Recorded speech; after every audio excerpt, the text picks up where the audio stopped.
Hello and welcome to Music and the Meaning of Life. I'm your host, Alan Childs, the frontman of the New York City-based rock band Now.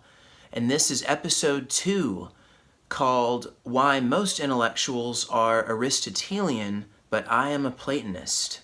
And this episode is going to be what the young people of today might describe as lit?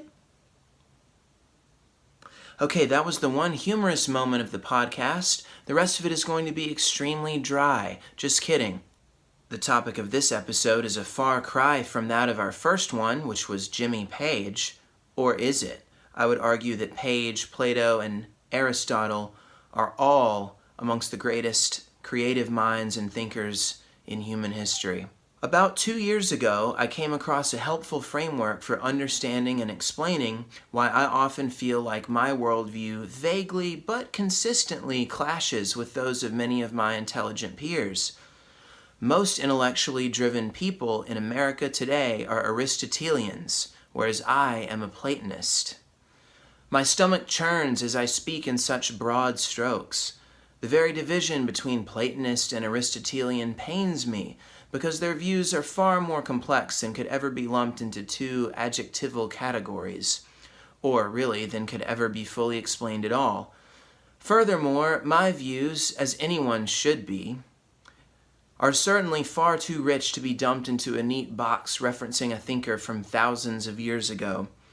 That said, the key distinction between the views of Plato and those of Aristotle is a useful one.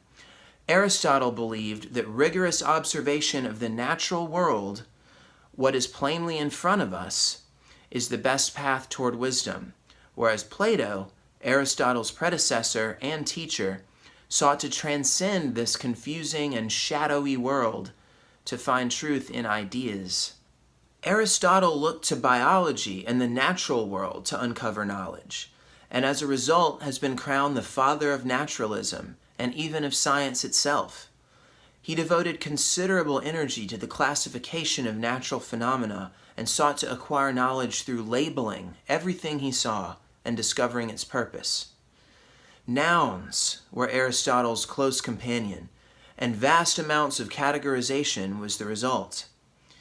Categorization is certainly a worthwhile pursuit in my view, but one that must be undertaken with extreme caution and skepticism.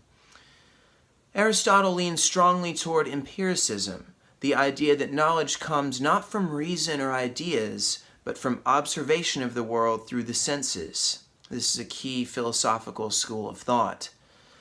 The scientific approach has been a priceless boon to humanity, and biology is indeed a beautiful window into truths about behavior and consciousness and development and even the meaning of life. However, evolution has made clear today that biological truths are merely contingent truths. Now, contingent truth is a truth that is true, but doesn't necessarily have to be true. It happens to be true.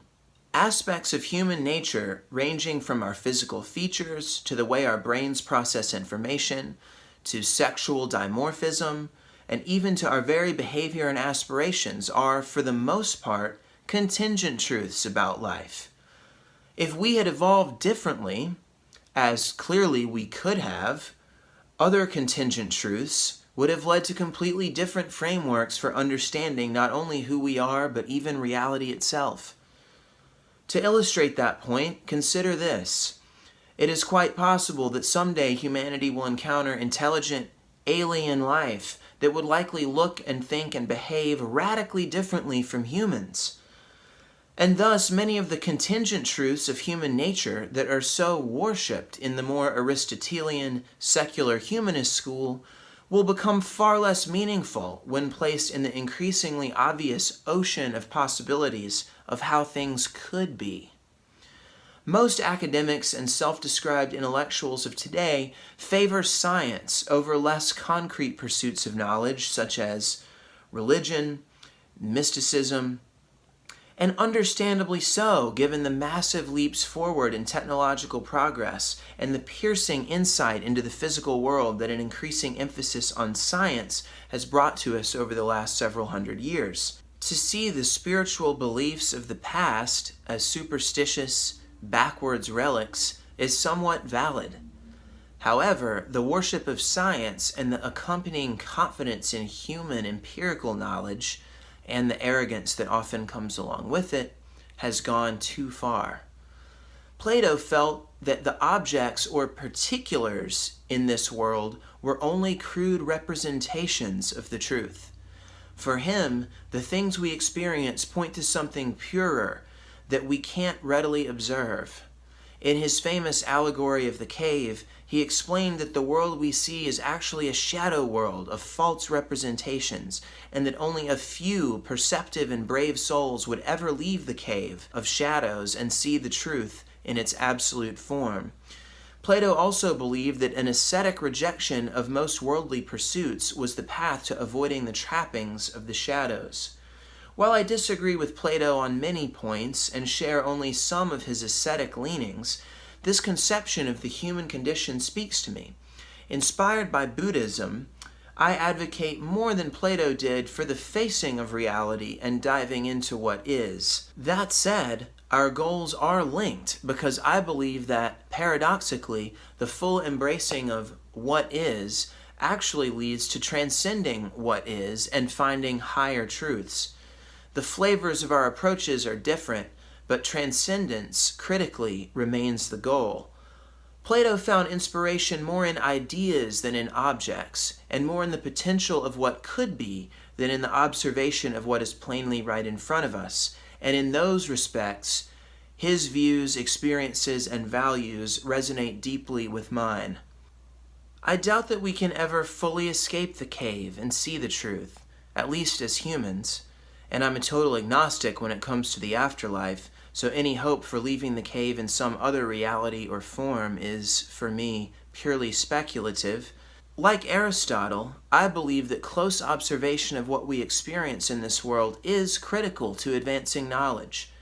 However, siding more overall with Plato, I maintain that we must always remember that our human experiences are in some respects shadows, mere perceptions limited by our imperfect minds. Our understandings of existence are flawed attempts to label and categorize a reality that we cannot fully comprehend. What unseeable truths does the natural world point to, you might ask? It's a fair question, and one which Aristotle wielded against his predecessor's worldview with considerable success. Aristotle argued that these transcendent forms or ideas were not necessary in order to understand the real world, and thus should be philosophically discarded. I cannot precisely answer what these pure and ideal truths are, and for good reason. By definition, truths that, largely, lie beyond the world we experience cannot be accessed fully. Moreover, human language is extraordinarily limited, and it's possible that even when understood on some level, these truths would evade human description.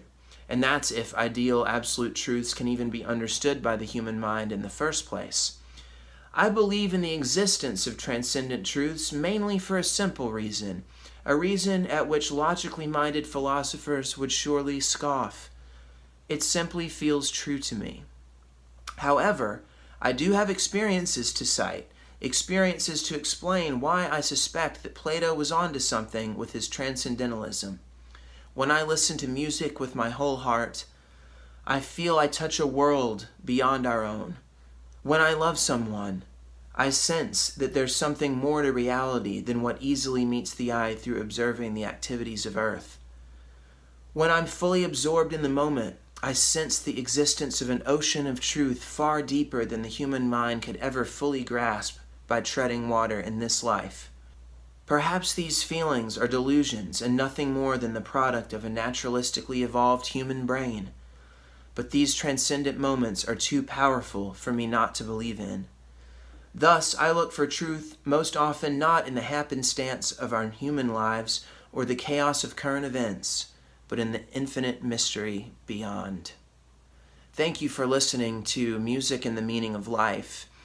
Please check out my band, Now, which you can discover at nowbandnyc.com on Instagram and Facebook, the same tags. Philosophy is a big part of my music and my belief system. These kind of ideas are ideas that I love to explore in my lyrics and in my life. So if this connects with you in any way, I hope you'll check out the music and subscribe to the podcast. Lots of love to all you guys, and remember, it's now or never. That was pretty lit, right? I mean, I would say that was lit. Huh? Please tell me I was lit. I just want to be lit. That's all I want.